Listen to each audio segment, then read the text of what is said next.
মা, তোমার ফোনে আমার নাম মাই হাব্বেই দিয়ে সেভ করে দাও।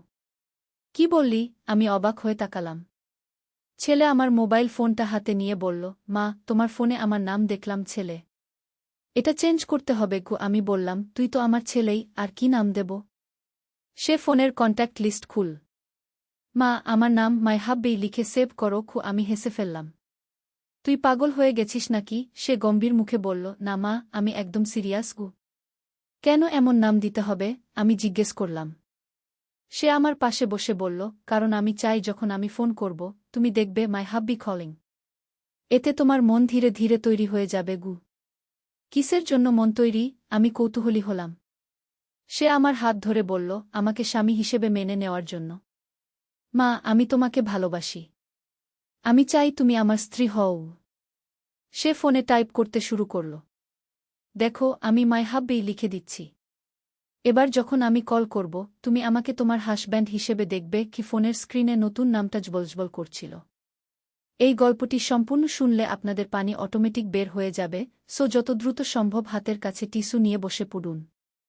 বিছানার চাদর যেন নষ্ট না হয় সেটা সম্পূর্ণ খেয়াল রাখার অনুরোধ জানিয়ে গল্পটি এখন শুরু করব। তার আগে সর্বশেষ অনুরোধ, দয়া করে এমন পানি বের করার গল্প নিয়মিত শুনতে আমাদের চ্যানেলটি সকলেই সাবস্ক্রাইব করুন। ধন্যবাদ। হ্যালো বন্ধুরা, আমার নাম কাজল চৌধুরী। আমার বয়স ৩৯ বছর। আমার স্বামীর নাম রফিক চৌধুরী, বয়স ৫১ বছর। আমাদের ২ সন্তান, রাকিব আর নিশা। রাকিব ২১ বছর বয়সী, বিশ্ববিদ্যালয়ে পড়ে। নিশা ১৪ বছর বয়সী, স্কুলে যায়। আজকের যে ঘটনাটা বলবো সেটা আমার জীবনের সবচেয়ে আশ্চর্যজনক অভিজ্ঞতা। এমন একটা রহস্যের মুখে পড়েছিলাম যা আমি কখনো কল্পনাও করতে পারিনি। গল্পটা শুরু হয়েছিল একটা সাধারণ দিনে, কিন্তু শেষ হয়েছিল এমন এক অ্যাডভেঞ্চারে যা আমার পুরো পরিবারকে বদলে দিয়েছে। সেদিন ছিল শুক্রবার। আমি সকালে উঠে নাশতা বানানোর জন্য রান্নাঘরে গেলাম। রাকিব তখনও ঘুমাচ্ছিল আর নিশা স্কুলের জন্য তৈরি হচ্ছিল। রফিক অফিসে যাওয়ার জন্য প্রস্তুতি নিচ্ছিল। একটা স্বাভাবিক সকাল, কিন্তু আমি জানতাম না যে এই দিনটাই আমার জীবনের মোড় ঘুরিয়ে দেবে। নাশতা বানানোর সময় হঠাৎ করে দরজায় কলিং বেল বাজল। এত সকালে কে আসতে পারে?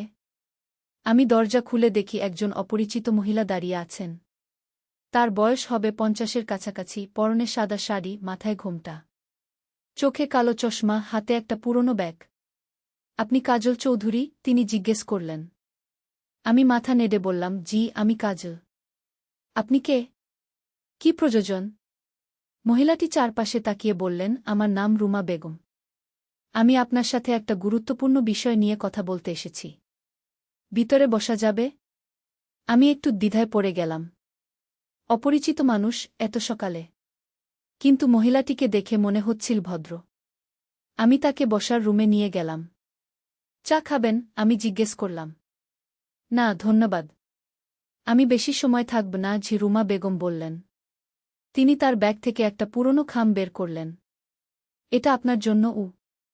খামটা আমার হাতে নিয়ে দেখি উপরে লেখা কাজল চৌধুরী, অত্যন্ত গুরুত্বপূর্ণ। আমি অবাক হয়ে জিজ্ঞেস করলাম, এটা কি? কে পাঠিয়েছে?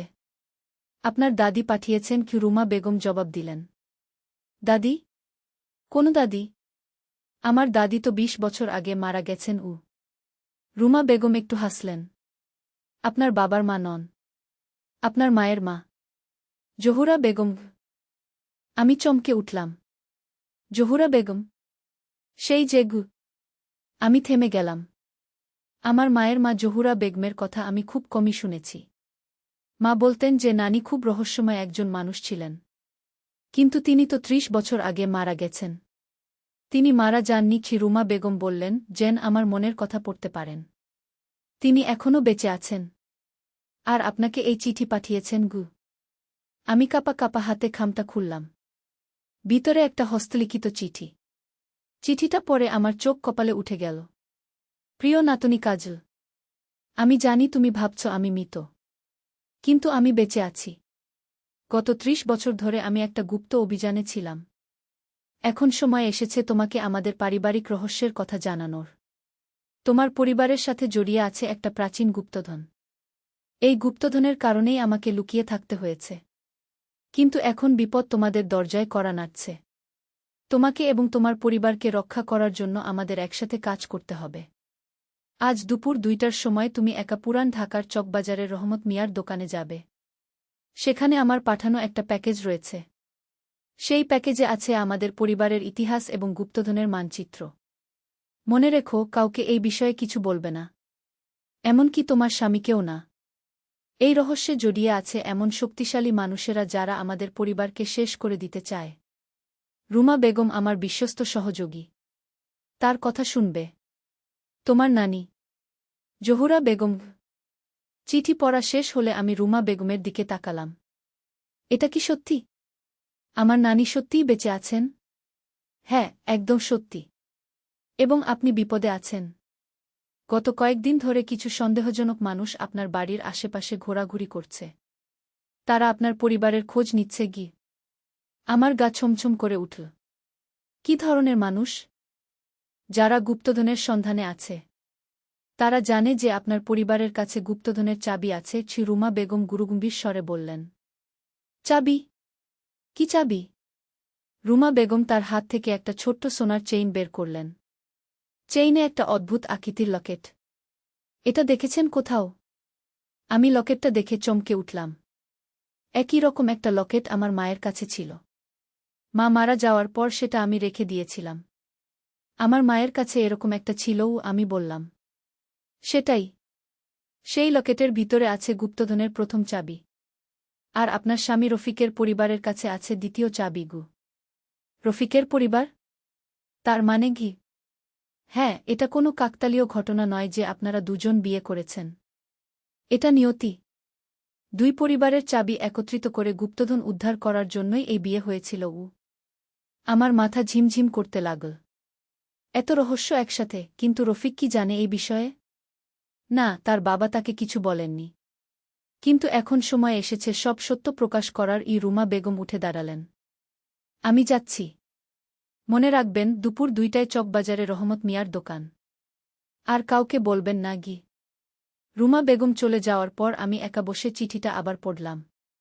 এত বছর পর নানির কাছ থেকে চিঠি। আর এই গুপ্তধনের কথা। মাথায় হাজারটা প্রশ্ন। রফিক অফিসে চলে গেল, নিশা স্কুলে গেল। রাকিব তখনও ঘুমাচ্ছিল। আমি একা বসে ভাবতে লাগলাম। মায়ের লকেটটা কোথায় রেখেছিলাম? আমি আমাদের বেডরুমে গিয়ে আলমারি খুললাম। একটা পুরনো বাক্সে মায়ের জিনিসপত্র রাখা ছিল। বাক্সটা খুলে খুঁজতে লাগলাম। অনেক খোঁজার পর পেলাম সেই লকেট। লকেটটা হাতে নিয়ে দেখি এটা যে কত সুন্দর। সোনার কাজ, ছোট ছোট হীরার পাথর। কিন্তু সবচেয়ে আশ্চর্যের বিষয় হল, লকেটটা খোলার কোনো উপায় দেখতে পাচ্ছি না। হঠাৎ রাকিব ঘুম থেকে উঠে এল। মা, তুমি কি করছো? কিছু না বাবা। মায়ের পুরনো জিনিসপত্র দেখছিলাম। আমি তাড়াতাড়ি লকেটটা লুকিয়ে ফেললাম। রাকিব নাশতা খেয়ে বলল, মা, আজ আমার ক্লাস নেই। তুমি কোথাও যাবে? হ্যাঁ, একটু কাজ আছে পুরান ঢাকায়। আমি বললাম। আমিও যাব তাহলে। তুমি একা একা যেও না। আমি একটু চিন্তায় পড়ে গেলাম। রুমা বেগম বলেছিলেন একা যেতে। কিন্তু রাকিবকে কিভাবে বারণ করব? না বাবা, তুমি বাড়িতে থাক। আমি তাড়াতাড়ি চলে আসব। দুপুরের দিকে আমি তৈরি হয়ে বের হলাম। পুরান ঢাকার চকবাজার। বহুদিন পর এদিকে আসা। রহমত মিয়ার দোকান খুঁজতে লাগলাম। চকবাজারের গোলকধাঁধার মতো সরু গলি। একের পর এক দোকান। অবশেষে পেলাম রহমত মিয়ার দোকান। পুরনো বইয়ের দোকান। দোকানের মালিক একজন বয়স্ক মানুষ, সাদা দাড়ি। আপনি রহমত মিয়া? আমি জিজ্ঞেস করলাম। জি হ্যাঁ। আপনি? আমি কাজল চৌধুরী। আমার জন্য একটা প্যাকেজ আছে। রহমত মিয়া আমার দিকে তাকিয়ে মাথা নাড়লেন। আহা, জহুরা বেগমের নাতনি। হ্যাঁ হ্যাঁ। আপনার প্যাকেজ প্রস্তুত। তিনি দোকানের ভিতর থেকে একটা বড় খাম নিয়ে এলেন। এটা আপনার নানি পাঠিয়েছেন। খুব যত্ন করে রাখবেন। আমি খামটা নিয়ে ধন্যবাদ দিলাম। রহমত মিয়া বললেন, বেগম সাহেবা বলেছেন এটা ঘরে গিয়ে খুলবেন। আর কাউকে দেখাবেন না। বাড়ি ফিরে এসে আমি আমার রুমে গিয়ে খামটা খুললাম। ভিতরে কি যে আছে? একটা পুরনো ডায়েরি, কিছু ছবি, একটা মানচিত্র আর একটা চিঠি। ডায়েরিটা খুলে পড়তে শুরু করলাম। এটা আমার নানির ডায়েরি। সব বাংলায় লেখা। পড়তে পড়তে আমার চোখ বড় বড় হয়ে গেল। ডায়েরিতে লেখা, আমাদের পরিবার আসলে মোগল আমলের একটি প্রভাবশালী পরিবার ছিল। আমাদের পূর্বপুরুষ আকবর বাদশাহর একজন প্রিয় সেনাপতি ছিলেন। তার নাম ছিল খান আলী চৌধুরী। বাদশাহ তাকে একটি বিশাল গুপ্তধন দিয়েছিলেন তার বীরত্বের পুরস্কার হিসেবে। কিন্তু আওরঙ্গজেবের সময় রাজনৈতিক কারণে খান আলী চৌধুরীকে পালিয়ে যেতে হয়। তিনি তার গুপ্তধন লুকিয়ে রাখেন এবং একটি বিশেষ চাবি তৈরি করেন। নিরাপত্তার জন্য চাবিটি 2 ভাগে ভাগ করে দেন তার 2 ছেলেকে। এক ভাগ চৌধুরী বংশে, আরেক ভাগ যায় খান বংশে। পরবর্তীতে খান বংশ হয়ে যায় খান থেকে খান, আর পরে হয় রায়, তারপর হয় ইসলাম, সবশেষে হয় রহমান পরিবার। রফিকের দাদার আসল নাম ছিল আব্দুল রহমান। পরে তিনি চৌধুরী পদবি নেন। আমার মাথা ঘুরে গেল। তাহলে রফিক আর আমি আসলে 2 ভাগের চাবির ধারক। এটা কি কাকতালীয় হতে পারে যে আমাদের বিয়ে হয়েছে? ডায়েরি আরও পড়তে লাগলাম। গুপ্তধনটি লুকানো আছে ঢাকার লালবাগ কেল্লার নিচে একটি গোপন কক্ষে। কিন্তু এই গুপ্তধন নিয়ে আছে এক ভয়াবহ অভিশাপ। যে কেউ একা এই গুপ্তধন স্পর্শ করবে তার মৃত্যু অবধারিত। শুধুমাত্র 2 বংশের মানুষ একসাথে থাকলেই এই অভিশাপ থেকে রক্ষা পাওয়া যাবে। অভিশাপ? আমার গা ছমছম করে উঠল। তাহলে এটা কি ঠিক হবে এই গুপ্তধনের সন্ধানে যাওয়া? হঠাৎ বাইরে থেকে রফিকের আওয়াজ পেলাম। সে অফিস থেকে ফিরেছে। আমি তাড়াতাড়ি সব কিছু লুকিয়ে রাখলাম। কাজল, তুমি কোথায়? রফিক ডাকল। আসছি আমি জবাব দিলাম। রাতের খাওয়ার সময় রফিক বলল, কাজল, আজ অফিসে একটা অদ্ভুত ব্যাপার হয়েছে। কি হয়েছে? একজন লোক এসেছিল আমার সাথে দেখা করতে। সে আমার পরিবার সম্পর্কে অনেক কিছু জানতে চাইছিল, বিশেষ করে আমার দাদার সম্পর্কে। আমার হৃদস্পন্দন বেড়ে গেল। কে ছিল সে? নাম বলেছে করিম উদ্দিন। বয়স হবে 50-এর কাছাকাছি। দেখতে বেশ সন্দেহজনক। রফিক বলল। সে কি চাইছিল? আমার দাদার কোনো পুরনো জিনিসপত্র আছে কিনা জানতে চাইছিল, বিশেষ করে কোনো গহনা বা লকেট। আমি প্রায় চমকে উঠতাম। তাড়াতাড়ি নিজেকে সামলে নিলাম। তুমি কি বলেছিলে? বলেছি কিছু নেই। দাদার কোনো জিনিস আমাদের কাছে নেই, রফিক বলল। কিন্তু আসলেই তো কিছু নেই। আমার মনে পড়ছে না দাদার কোনো বিশেষ জিনিস। কি? আমি চুপ করে রইলাম। কিভাবে বলব যে তার দাদার বিশেষ জিনিস আছে কিন্তু সে জানে না? রাত্রিতে সবাই ঘুমিয়ে পড়ার পর আমি আবার ডায়েরিটা নিয়ে পড়তে বসলাম। মানচিত্রটাও দেখলাম। এটা লালবাগ কেল্লার একটা বিশেষ মানচিত্র। কিছু গোপন পথ দেখানো আছে। ডায়েরিতে আরও লেখা, গুপ্তধনের খোঁজে একদল লোভী মানুষ আছে। তাদের নেতা হচ্ছে জগৎ শেঠ। সে একজন ধনী ব্যবসায়ী, কিন্তু তার আসল পরিচয় সে একজন গুপ্তধন শিকারী। গত 50 বছর ধরে সে আমাদের পরিবারের পেছনে লেগে আছে। তার কয়েকজন সাহায্যকারী আছে, করিম উদ্দিন, নাসির উদ্দিন আর রমজান আলী। এই কারণেই আমি মৃত্যুর অভিনয় করে লুকিয়ে থাকি। কিন্তু এখন সময় এসেছে। তোমাদের রক্ষা করার জন্য আমাদের প্রথমে গুপ্তধন খুঁজে বের করতে হবে। তারপর সেটা নিরাপদ জায়গায় সরিয়ে ফেলতে হবে। আমি ভয়ে কাঁপছিলাম। করিম উদ্দিন? এই নামটা তো রফিক বলেছিল। সেই লোকটাই তাহলে জগৎ শেঠের মানুষ। পরের দিন সকালে রুমা বেগম আবার এলো। এবার তার সাথে একটা ছোট মেয়ে। মেয়েটার বয়স হবে 12-13। এই হচ্ছে আপনার নানির সহকারী রিনা ঝি। রুমা বেগম পরিচয় করিয়ে দিলেন। এই মেয়েটি খুব বুদ্ধিমান। আমাদের অভিযানে সাহায্য করবে। রিনা আমার দিকে তাকিয়ে বলল, আপনি ডায়েরি পড়েছেন? হ্যাঁ। কিন্তু আমি এই বিপদের মধ্যে আমার পরিবারকে ফেলতে চাই না। আমি বললাম। আপনার পরিবার ইতিমধ্যে বিপদের মধ্যে আছে। রুমা বেগম বললেন। গতকাল রাতে আপনার বাড়ির চারপাশে 2 জন লোক টহল দিয়েছে। আর রফিক সাহেবের অফিসেও তারা খোঁজ নিয়েছে।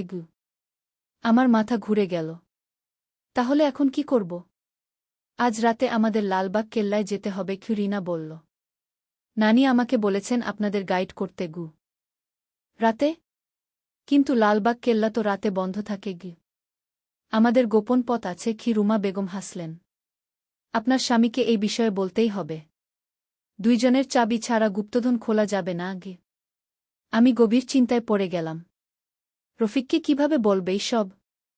সে বিশ্বাস করবে?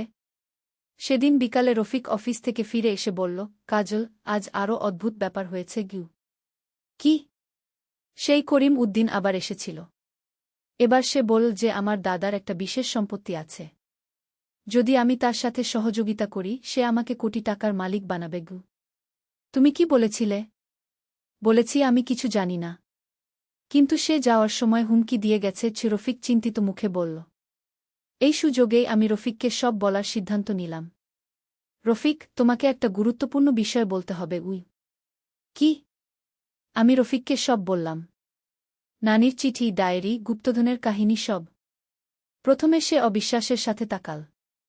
এটা কি কোনো সিনেমার গল্প নাকি? রফিক বলল। আমি তাকে ডায়েরি আর মানচিত্র দেখালাম। আমার মায়ের লকেট দেখালাম। তারপর বললাম, তোমার দাদার কোনো বিশেষ জিনিস আছে? হয়তো তুমি খেয়াল করনি গি। রফিক চিন্তা করে বলল, আছে। আমার দাদার একটা আংটি আছে। খুব পুরনো। আমার বাবা সেটা রেখে দিয়েছেন। বলেছেন খুব দামি, বিক্রি করতে নেই গি। সেটা কোথায়? রফিক আমাদের আলমারি থেকে একটা ছোট বাক্স বের করল। বাক্সের ভিতরে একটা স্বর্ণের আংটি। আংটিতে একটা অদ্ভুত চিহ্ন। আমি আমার মায়ের লকেট আনলাম। দুটো পাশাপাশি রাখার সাথে সাথেই দেখি একটা আশ্চর্য ব্যাপার। লকেট আর আংটির চিহ্ন মিলে একটা সম্পূর্ণ মানচিত্রের মতো তৈরি হয়েছে। এটা দেখ, আমি উত্তেজিত হয়ে বললাম। রফিক অবাক হয়ে দেখল। এটা কিভাবে সম্ভব? এই দুটোই চাবি। একসাথে ব্যবহার করলেই গুপ্তধন খোলা যাবে গু। রাত 9টায় রুমা বেগম আর রিনা এল। আমরা চারজন গোপনে লালবাগ কেল্লার দিকে রওনা দিলাম। রাকিব আর নিশা ঘুমিয়েছিল। লালবাগ কেল্লার কাছে পৌঁছে রিনা একটা গোপন পথ দেখাল। প্রাচীনকালের একটা সুডঙ্গ। আমরা মোবাইলের টর্চ জ্বালিয়ে সুডঙ্গ দিয়ে এগুতে লাগলাম। সুডঙ্গটা অনেক লম্বা। প্রায় 15 মিনিট হাঁটার পর আমরা একটা বট কক্ষে পৌঁছালাম। কক্ষের দেয়ালে অনেক পুরনো চিত্রকর্ম। মাঝখানে একটা বড় পাথরের বেদি। এই বেদিতেই লুকানো আছে গুপ্তধন, রিনা বলল। কিন্তু বেদিটা খোলার জন্য 2 চাবি একসাথে ব্যবহার করতে হবে গু। আমি আর রফিক আমাদের চাবি নিয়ে বেদির কাছে গেলাম। বেদির উপরে দুটো ছোট খাঁজ কাটা। একটা লকেটের আকারে, আরেকটা আংটির আকারে। একসাথে বসাতে হবে, রুমা বেগম বললেন। আমরা দুজন একসাথে আমাদের চাবি বসালাম। সাথে সাথেই বেদিটা কাঁপতে শুরু করল। একটা গর্জনের মতো শব্দ। তারপর বেদির উপরের পাথর সরে গেল। ভিতরে দেখি অনেক সোনার গহনা, মণিমুক্তা, প্রাচীন মুদ্রা। সত্যিই একটা বিশাল গুপ্তধন। কিন্তু হঠাৎ পেছন থেকে একটা আওয়াজ এল। হাত উপরে তুলুন সবাই। আমরা চমকে ঘুরে তাকালাম। 3 জন লোক দাঁড়িয়ে আছে। তাদের হাতে বন্দুক। সামনে একজন বয়স্ক মানুষ। নিশ্চয়ই জগৎ শেঠ। অবশেষে পেয়ে গেলাম কি জগৎ শেঠ হাসল। 50 বছর ধরে খোঁজ করেছি এই গুপ্তধনের। আপনি কিভাবে জানলেন আমরা এখানে আসব? রুমা বেগম জিজ্ঞেস করলেন। তোমাদের উপর নজর রেখেছি। আর এই মেয়েটা গু। সে রিনার দিকে ইশারা করল, এ আমার গুপ্তচর গু। আমরা সবাই রিনার দিকে তাকালাম। রিনা লজ্জিত মুখে মাথা নিচু করল। দুঃখিত খালা। আমার পরিবারকে হুমকি দিয়েছিল। আমি বাধ্য হয়ে গু। তুমি আমাদের সাথে বিশ্বাসঘাতকতা করেছ। আমি অবিশ্বাসের সাথে বললাম। যাই হোক, এখন গুপ্তধন আমার। জগৎ শেঠ এগিয়ে এল। কিন্তু যেই না সে গুপ্তধনের একটা গহনা হাতে নিল, সাথে সাথেই একটা আশ্চর্য ব্যাপার ঘটল। তার হাত থেকে ধোঁয়া বের হতে শুরু করল। আহহে! সে চিৎকার করে হাত ছেড়ে দিল। এটা কি হচ্ছে? করিম উদ্দিন ভয়ে বলল। হঠাৎ সুডঙ্গের অন্য প্রান্ত থেকে একটা কণ্ঠস্বর ভেসে এল। অভিশাপ! যে কেউ একা গুপ্তধন স্পর্শ করবে সে ধ্বংস হয়ে যাবে। আমরা সবাই সেদিকে তাকালাম। একজন বয়স্ক মহিলা এগিয়ে আসছেন। তার পরনে সাদা শাড়ি, মাথায় সাদা ওড়না। নানি, আমি চিৎকার করে বললাম। হ্যাঁ, এই মহিলাই আমার নানি জহুরা বেগম। তিনি সত্যিই বেঁচে আছেন। জগৎ শেঠ, তুমি আমাদের পরিবারের পেছনে পড়ে থাকার ফল এই কি? নানি বললেন। এই গুপ্তধনে আছে প্রাচীন অভিশাপ। শুধুমাত্র 2 বংশের মানুষ একসাথে থাকলেই এই ধন স্পর্শ করা যায়। জগৎ শেঠের হাত তখনও জ্বলছিল। সে ব্যথায় কুঁকড়ে যাচ্ছিল। এটা অসম্ভব। ম্যাজিক টাজিক আমি বিশ্বাস করি না, সে বলল। তাহলে আরেকবার চেষ্টা করো। নানি হাসলেন। জগৎ শেঠ আরেকবার গুপ্তধন স্পর্শ করার চেষ্টা করল। এবার আরও জোরে বলে উঠল তার হাত। সে চিৎকার করে পেছনে সরে গেল। চলো, আমাদের এখান থেকে পালাতে হবে, সে তার সাংবাদিকদের বলল। তারা দৌড়ে পালিয়ে গেল। নানি আমাদের কাছে এসে বললেন, এবার গুপ্তধন নিরাপদ জায়গায় স্থানান্তর করতে হবে গু। কিন্তু এই অভিশাপের ব্যাপারটা কি সত্যি? রফিক জিজ্ঞেস করল। নানি হাসলেন। না, এটা ভুজা। আসলে এই গুপ্তধনের সাথে একটা বিশেষ রাসায়নিক পদার্থ মেশানো আছে। যখন অপরিচিত কেউ স্পর্শ করে, তখন তার শরীরের তাপমাত্রার সাথে বিক্রিয়া করে জ্বালাপোড়া সৃষ্টি করে। কিন্তু আমাদের পরিবারের রক্তে একটা বিশেষ গুণ আছে যার জন্য আমাদের কিছু হয় না গে। তাহলে আপনি কেন এত বছর লুকিয়েছিলেন? আমি জিজ্ঞেস করলাম। এই গুপ্তধনের কথা জানাজানি হয়ে গেলে অনেক মানুষ আমাদের পেছনে লাগত। তাই আমি মৃত্যুর অভিনয় করে লুকিয়েছিলাম। এই রুমা বেগম আমার বিশ্বস্ত সহায়ক। আর রিনা? আমি জিজ্ঞেস করলাম। রিনা আসলে আমাদের দলেরই। সে জগৎ শেঠের দলে গুপ্তচর হিসেবে কাজ করত। আজকে তাদের এখানে নিয়ে আসার জন্যই এই পরিকল্পনা কি? নানি বললেন। আমি অবাক হয়ে গেলাম। মানে পুরো ব্যাপারটাই একটা ফাঁদ ছিল? হ্যাঁ। আমি জানতাম জগৎ শেঠ অবশ্যই এসে পড়বে। আজকে তাকে দেখিয়ে দিলাম যে এই গুপ্তধন তার কাজে লাগবে না। নানি বললেন। আমরা গুপ্তধন থেকে কিছু জিনিস নিলাম। বাকি সব আবার বেদিতে রেখে দিলাম। নানি বললেন, এগুলো এখানেই নিরাপদ। আর জগৎ শেঠ আর কখনো এদিকে আসবে না গি। বাড়ি ফেরার পথে নানি বললেন, কাজল, এবার আমি আর লুকিয়ে থাকব না। তোমাদের সাথেই থাকব। আমি খুশিতে নানিকে জড়িয়ে ধরলাম। নানি, আপনি আমাদের বাড়িতেই থাকবেন গি। পরের দিন সকালে রাকিব আর নিশা যখন নানিকে দেখল, তারা অবাক হয়ে গেল। আমি তাদের সব বললাম। অবশ্য অভিশাপ আর বিপদের কথাগুলো একটু হালকা করে বললাম। রাকিব বলল, মা, এটা তো সিনেমার মতো অ্যাডভেঞ্চার। নিশা বলল, নানি, আপনি আমাদের সাথে আরও অ্যাডভেঞ্চারে যাবেন? নানি হেসে বললেন, হ্যাঁ, অনেক রহস্যময় গল্প আছে আমাদের পরিবারে। একটা একটা করে সব বলবো। এভাবেই শেষ হলো আমাদের এই রোমাঞ্চকর অভিযান। আমাদের পরিবারে যোগ দিলেন আমার নানি জহুরা বেগম। রুমা বেগম আর রিনাও আমাদের বাড়িতে থেকে যেতে রাজি হল। জগৎ শেঠ আর তার দল আর কখনো আমাদের বিরক্ত করল না। তারা বুঝে গিয়েছিল যে আমাদের পরিবারের সাথে পাঙ্গা নেওয়া বুদ্ধিমানের কাজ নয়। গুপ্তধনের একটা অংশ আমরা চ্যারিটির কাজে দান করে দিলাম। বাকিটা আমাদের ভবিষ্যতের জন্য রেখে দিলাম। কিন্তু সবচেয়ে বড় প্রাপ্তি হল আমার নানিকে ফিরে পাওয়া। এত বছর পর পরিবারের একজন গুরুত্বপূর্ণ সদস্যকে ফিরে পেলাম। নানি আমাদের পরিবারের আরও অনেক গোপন ইতিহাসের কথা বলতে শুরু করলেন। জানলাম যে আমাদের পূর্বপুরুষরা শুধু সেনাপতি ছিলেন না, তারা ছিলেন গুপ্তচর, অনুসন্ধানকারী, রহস্য উদ্ঘাটনকারী। এই রক্তেই আছে দুঃসাহসিকতা আর রহস্য উদ্ঘাটনের ক্ষমতা। আমার ছেলে রাকিব আর মেয়ে নিশার মধ্যেও এই গুণ আছে। তারা দুজনেই নানির কাছ থেকে অনেক কিছু শিখতে শুরু করল। রফিকও এই সব ব্যাপারে খুব আগ্রহী হয়ে উঠল। সে তার দাদার সম্পর্কে আরও জানতে চাইল। নানি তাকে বললেন যে তার দাদাও একজন বিখ্যাত রহস্য উদ্ঘাটনকারী ছিলেন। এভাবেই আমাদের পরিবারে শুরু হল নতুন অধ্যায়। রহস্য, রোমাঞ্চ আর অ্যাডভেঞ্চারে ভরপুর অধ্যায়। কয়েক সপ্তাহ পরে নানি আমাকে আরেকটা পুরনো ডায়েরি দিলেন। এটা পড়ো। এখানে লেখা আছে আমাদের পরিবারের আরেকটা রহস্যের কথা গি। আমি ডায়েরি খুলে পড়তে শুরু করলাম। এবারের রহস্য হচ্ছে একটা প্রাচীন মন্দিরের, যেখানে লুকানো আছে একটা জাদুকরি রত্ন। এটা কি সত্যি? আমি নানিকে জিজ্ঞেস করলাম। অবশ্যই সত্যি। আগামী সপ্তাহে আমরা সেই মন্দিরে যাব, নানি বললেন। রাকিব আর নিশা শুনে উত্তেজিত হয়ে উঠল। আমরাও যাব? অবশ্যই। এটা আমাদের পারিবারিক অভিযান। নানি হাসলেন। আমি বুঝলাম যে আমাদের জীবনে এরকম রোমাঞ্চকর অভিযান আরও আসবে। আমাদের পরিবার এখন একটা রহস্য উদ্ঘাটনকারী দলে পরিণত হয়েছে। আর সবচেয়ে মজার ব্যাপার হল, জীবন এখন আর একঘেয়ে নয়। প্রতিদিনই কিছু না কিছু নতুন রহস্য, নতুন অভিযান। রফিক অফিসে তার বন্ধুদের কাছে এই অভিযানের গল্প বলে। অবশ্য সবাই মনে করে সে গল্প বানিয়ে বলছে। রাকিব বিশ্ববিদ্যালয়ে তার বন্ধুদের কাছে এই অভিযানের কথা বলে। তারাও প্রথমে বিশ্বাস করে না। নিশা স্কুলে তার বান্ধবীদের কাছে নানির গল্প বলে। তারা সবাই নানিকে দেখতে চায়।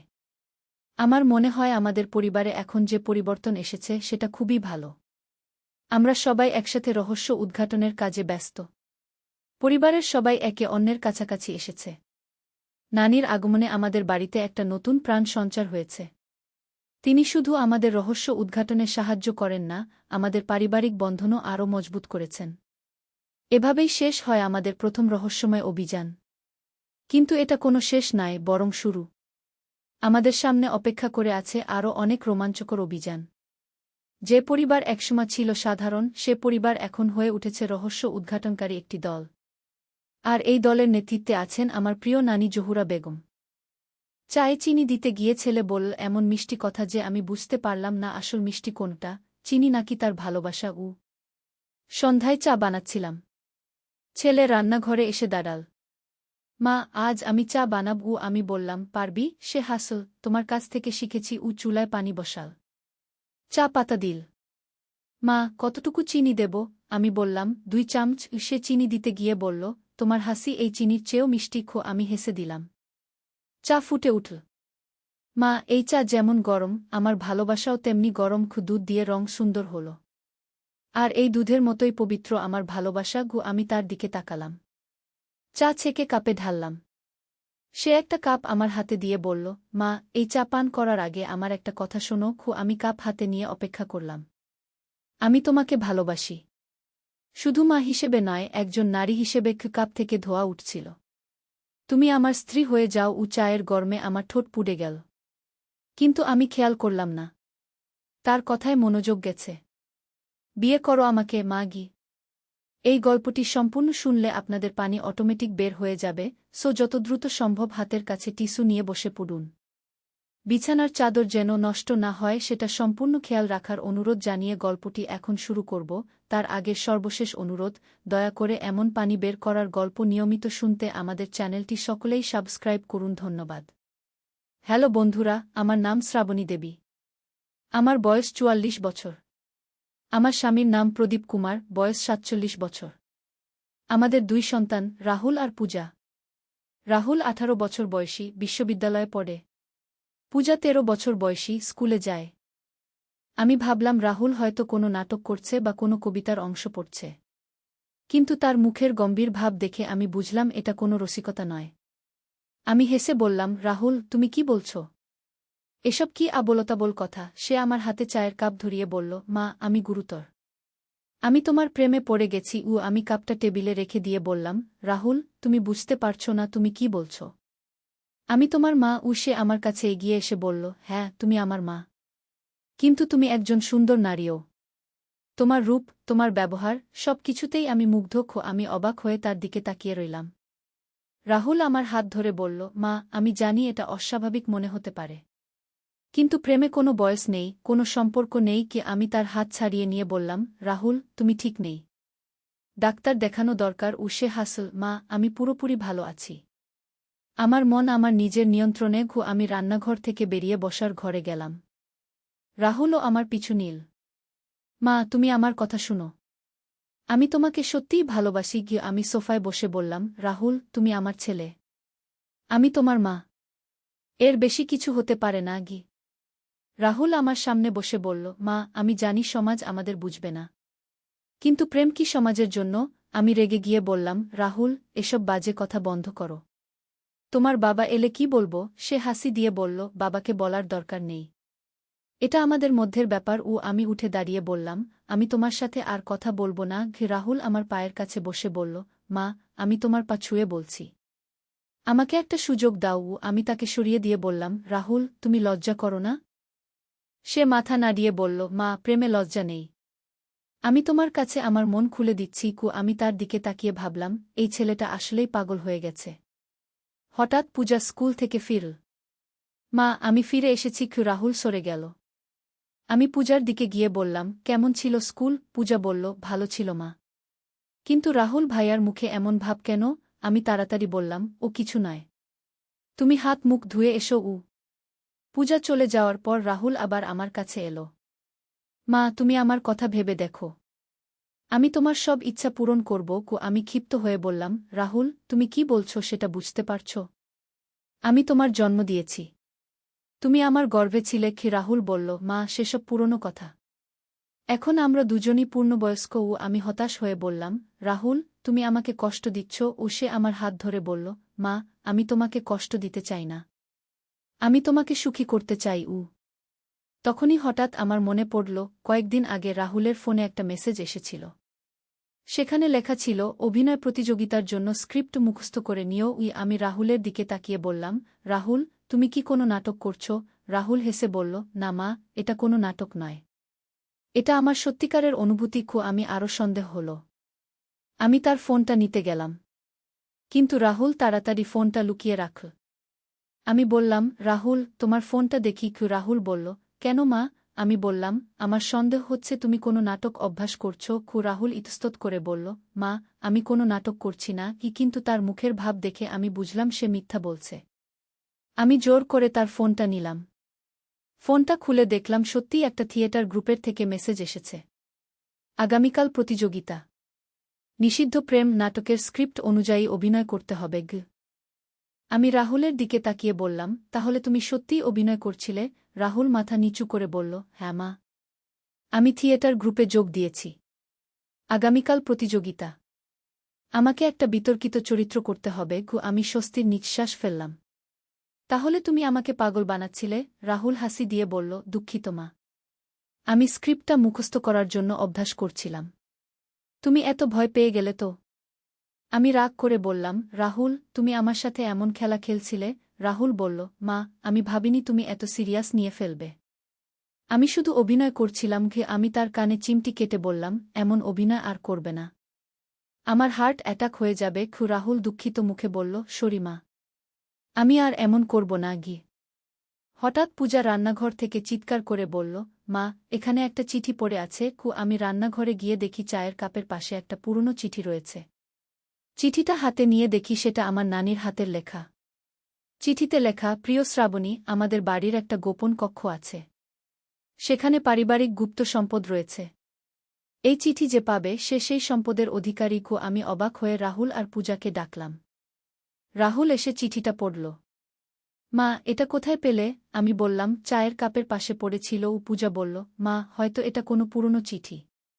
আমাদের বাড়িতে অনেক পুরনো জিনিস আছে। কিন্তু আমার মনে হলো এই চিঠিটা হঠাৎ এভাবে পাওয়া কোনো সাধারণ ব্যাপার নয়। চিঠিতে আরও লেখা ছিল, বাড়ির পূর্ব কোণে একটা পুরনো আলমারি আছে। সেই আলমারির পেছনে একটা গোপন দরজা আছে। রাহুল উৎসাহ নিয়ে বলল, মা, চলো দেখি তো সত্যিই কিছু আছে কিনা। আমি দ্বিধায় বললাম, রাহুল, এসব হয়তো কল্পনার ব্যাপার। কিন্তু পূজা বলল, মা, একবার দেখে নিলে ক্ষতি কি? আমরা তিনজন বাড়ির পূর্ব কোণের দিকে গেলাম। সেখানে সত্যিই একটা বড় পুরনো আলমারি ছিল। রাহুল আলমারিটা সরানোর চেষ্টা করল। অনেক কষ্টে আলমারিটা একপাশে সরাতে পারলাম। আলমারির পেছনে একটা ছোট দরজা দেখা গেল। দরজাটা খুব ছোট এবং পুরনো। রাহুল দরজায় ধাক্কা দিল। দরজা খুলে গেল। ভেতর থেকে একটা অন্ধকার সুডঙ্গের মতো দেখা যাচ্ছে। পূজা বলল, মা, এটা কি? আমি বললাম, জানি না। হয়তো কোনো পুরনো গোপন রুম। রাহুল মোবাইলের টর্চ জ্বালিয়ে ভেতরে উকি দিল। মা, এখানে একটা সিডি আছে। নিচে নেমে গেছে। আমি ভয় পেয়ে বললাম, রাহুল, ওখানে যেও না। বিপদ হতে পারে। কিন্তু রাহুল আর পূজা দুজনেই খুব উৎসাহী। রাহুল বলল, মা, চলো একবার দেখি। হয়তো সত্যিই কোনো ধনসম্পদ আছে। আমি অনিচ্ছা সত্ত্বেও তাদের সাথে যেতে রাজি হলাম। আমরা তিনজন ছোট্ট দরজা দিয়ে ভেতরে ঢুকলাম। সিডি বেয়ে নিচে নামতে লাগলাম। সিডিটা পাথরের তৈরি এবং বেশ পিচ্ছিল। সাবধানে নামতে হচ্ছিল। নিচে নেমে দেখি একটা ছোট কক্ষ। কক্ষটা বেশ পুরনো এবং স্যাঁতসেঁতে। কক্ষের মধ্যে একটা পুরনো বুকের মতো বাক্স রয়েছে। বাক্সের উপর একটা তালা লাগানো। রাহুল বলল, মা, এই বাক্সেই হয়তো গুপ্তধন আছে। আমি বললাম, কিন্তু তালা কিভাবে খুলব? পূজা চারিদিকে তাকিয়ে বলল, এখানে একটা চাবি রয়েছে। সে দেয়ালের একটা ফাটল থেকে একটা পুরনো চাবি বের করল। রাহুল চাবিটা নিয়ে বাক্সের তালা লাগাল। অবাক ব্যাপার, চাবিটা পুরোপুরি মিলে গেল। তালা খুলে গেল। বাক্স খুলতেই আমরা হতবাক হয়ে গেলাম। বাক্সের ভেতরে কিছু পুরনো স্বর্ণের গহনা, কিছু রূপার মুদ্রা আর কিছু পুরনো দলিলপত্র রয়েছে। রাহুল চিৎকার করে বলল, মা, আমরা ধনী হয়ে গেছি। পূজাও খুশি হয়ে নাচতে লাগল। আমি অবিশ্বাস্য চোখে সবকিছু দেখতে লাগলাম। পুরনো দলিলগুলো দেখে মনে হলো এগুলো আমাদের পূর্বপুরুষদের সম্পত্তির কাগজপত্র। একটা দলিলে লেখা ছিল, এই সম্পদ কেবল সেই পেতে পারে যে সত্যিকারের অভিনেতা, যে সবার সামনে নিজের অনুভূতি প্রকাশ করতে পারে। আমি রাহুলের দিকে তাকিয়ে বললাম, তুমি তোমার অভিনয়ের জন্যই আমরা এই ধনসম্পদ পেয়েছি। রাহুল হেসে বলল, মা, মনে হয় আমাদের নানি জানত আমি অভিনয় করব। পূজা বলল, কিন্তু নানি তো অনেক আগেই মারা গেছেন। তিনি কিভাবে জানলেন রাহুল ভাই অভিনয় করবে? এই প্রশ্নটা আমার মনেও এলো। আমি আরও ভালো করে চিঠিগুলো পড়লাম। একটা চিঠিতে লেখা, আমাদের পরিবারের ছেলেরা সবাই অভিনয়ে পারদর্শী। যে ছেলে সবচেয়ে সাহসী অভিনয় করবে সে এই সম্পদের অধিকারী হবে। আমি বুঝলাম আমাদের পরিবারে অভিনয়ের একটা ঐতিহ্য আছে। রাহুল সেই ঐতিহ্য অনুসরণ করেছে। আমরা সম্পদগুলো নিয়ে উপরে উঠে এলাম।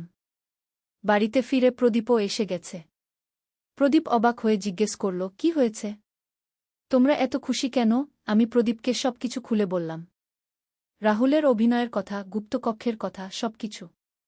প্রদীপ প্রথমে বিশ্বাস করল না, কিন্তু যখন সোনারূপা দেখল তখন তার চোখ বিস্ফোরিত হয়ে গেল। প্রদীপ বলল, রাহুল, তুমি সত্যিই চমৎকার অভিনয় করেছ। তোমার অভিনয়ের জন্যই আমরা এই সম্পদ পেয়েছি।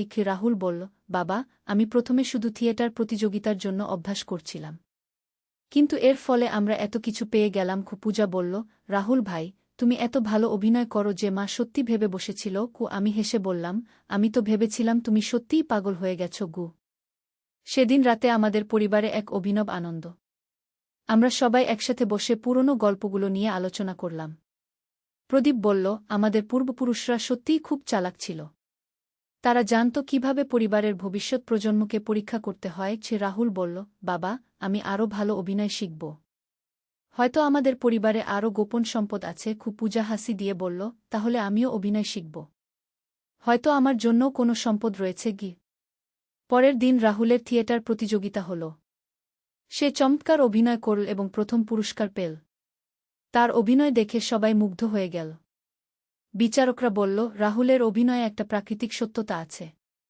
মনে হয় সে সত্যিই সেই চরিত্রে বিলীন হয়ে গেছে।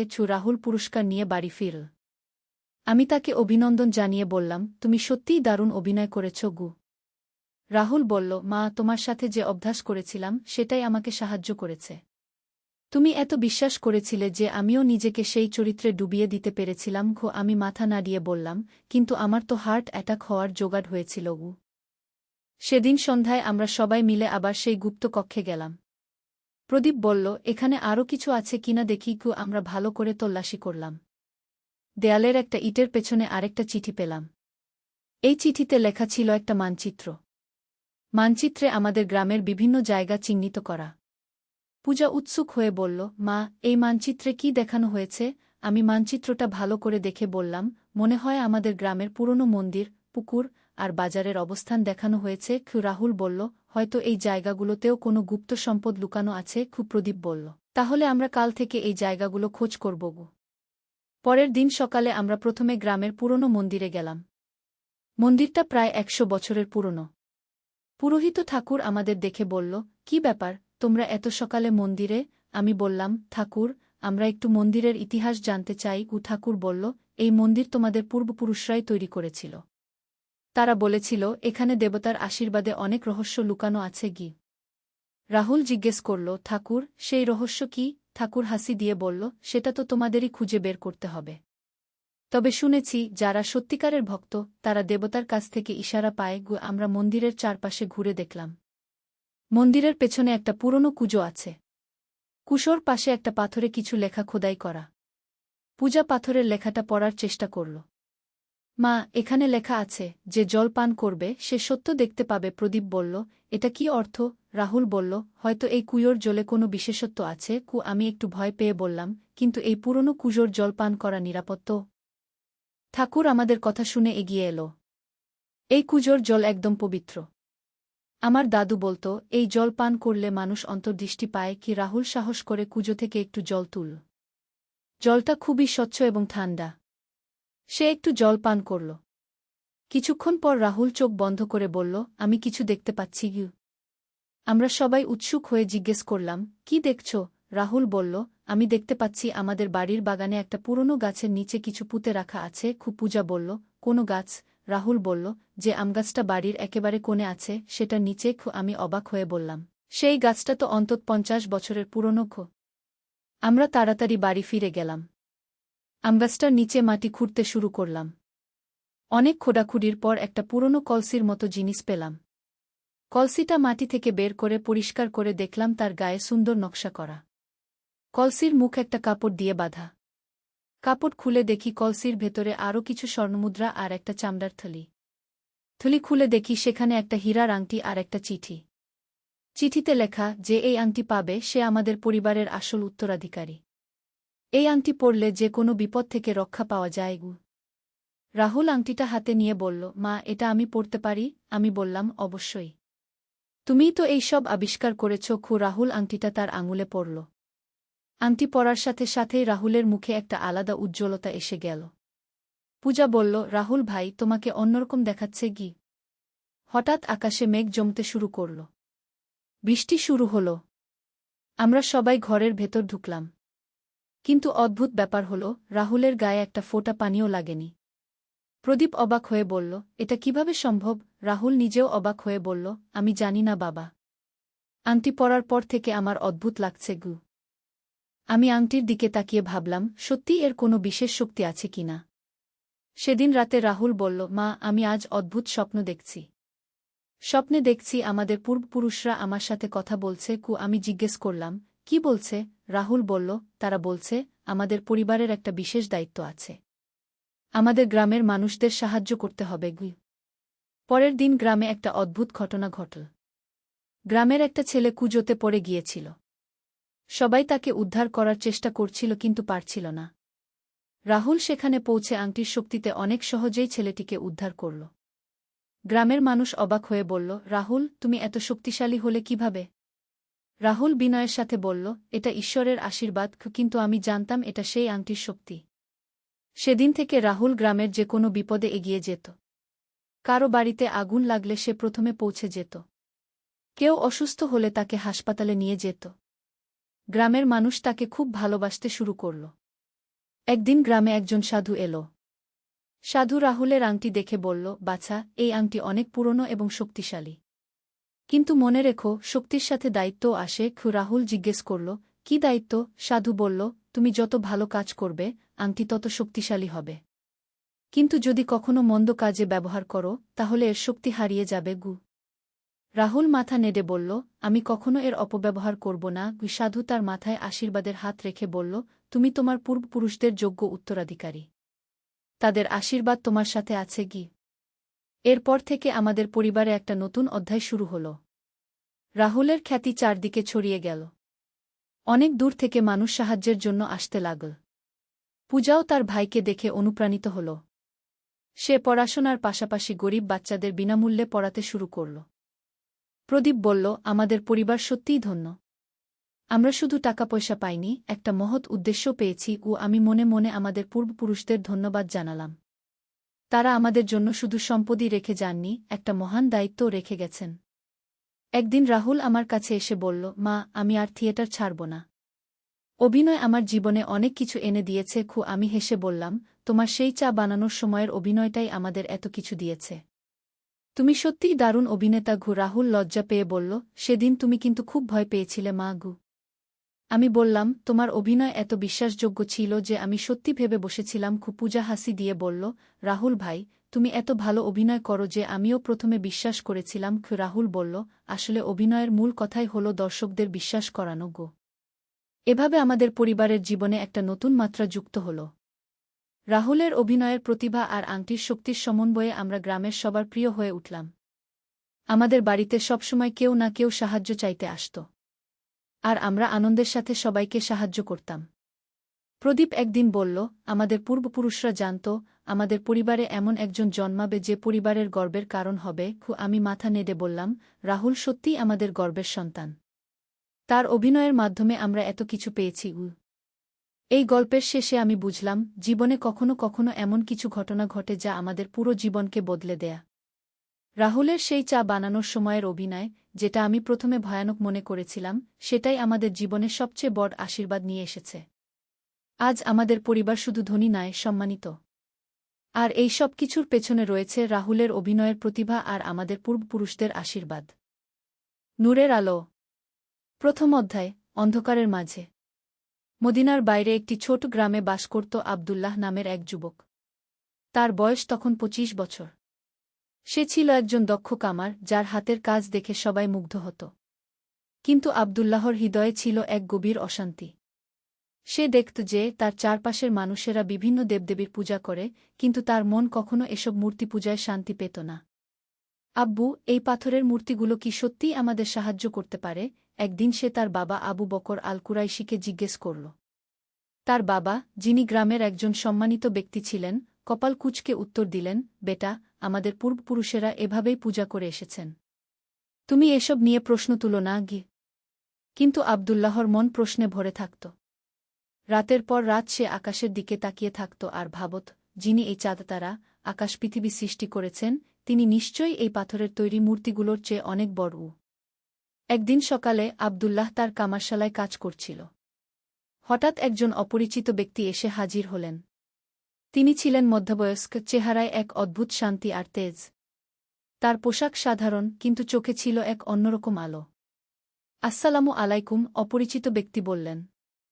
আবদুল্লাহ একটু অবাক হয়ে জবাব দিল, ওয়া আলাইকুমুসসালাম। যদিও সে এই অভিবাদনের অর্থ পুরোপুরি বুঝত না, তবুও কেন যেন মনে হল এটা বলা উচিত। আমার নাম বিলাল ইবনে রাবাহ, অপরিচিত ব্যক্তি বললেন। আমি একটি তরবারি মেরামত করাতে এসেছি। আবদুল্লাহ তরবারিটি দেখল। এটি ছিল অত্যন্ত সুন্দর, কিন্তু হাতলে কিছু ক্ষতি ছিল। এই তরবারির ইতিহাস কি? আবদুল্লাহ কৌতূহলে জিজ্ঞেস করল। বিলাল রাত একটা গভীর দীর্ঘশ্বাস ফেললেন। এই তরবারি দিয়ে আমি ইসলামের পথে জিহাদ করেছি।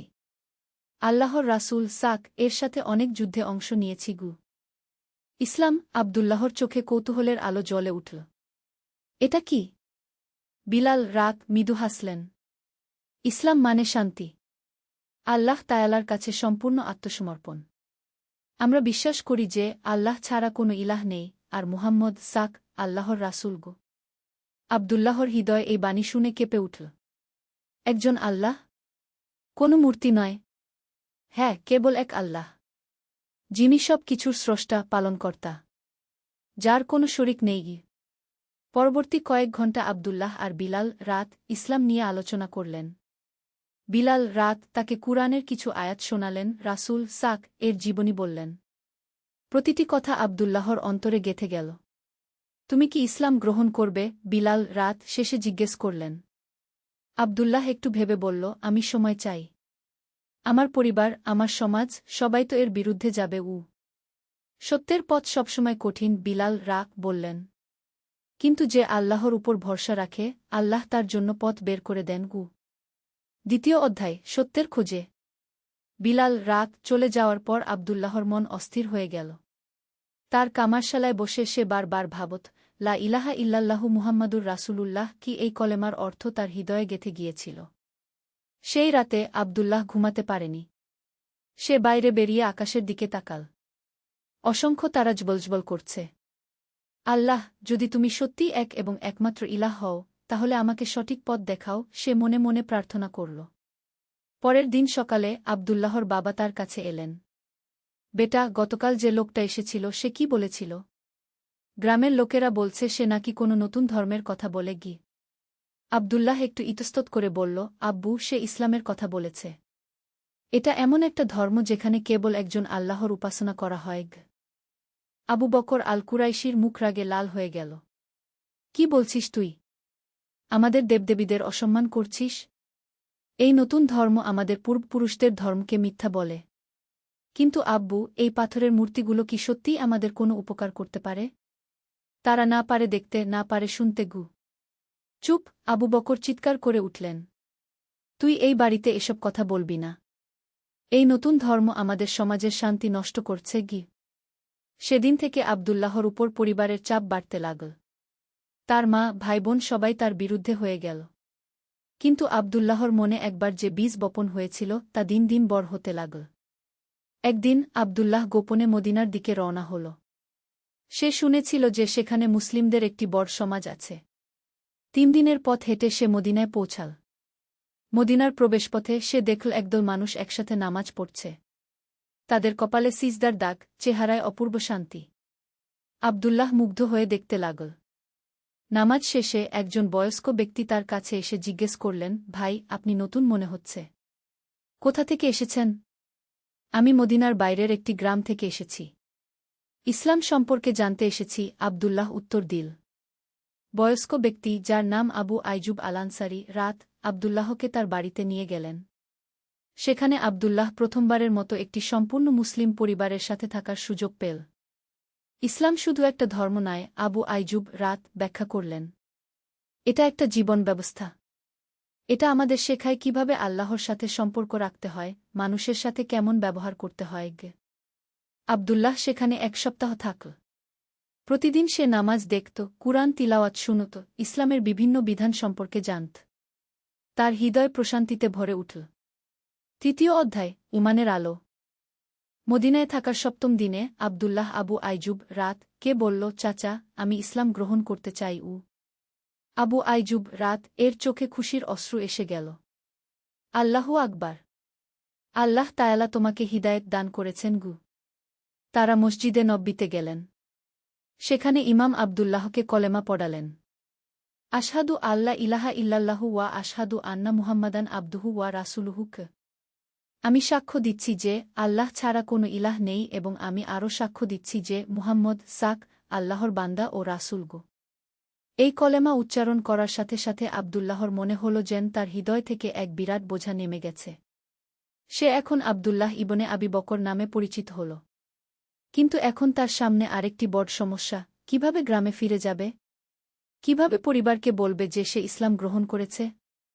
আবু আইজুব রাত তাকে সান্ত্বনা দিলেন, বৎস, যিনি তোমাকে এ পর্যন্ত পথ দেখিয়েছেন, তিনি আগামী পথেও তোমার সাহায্য করবেন।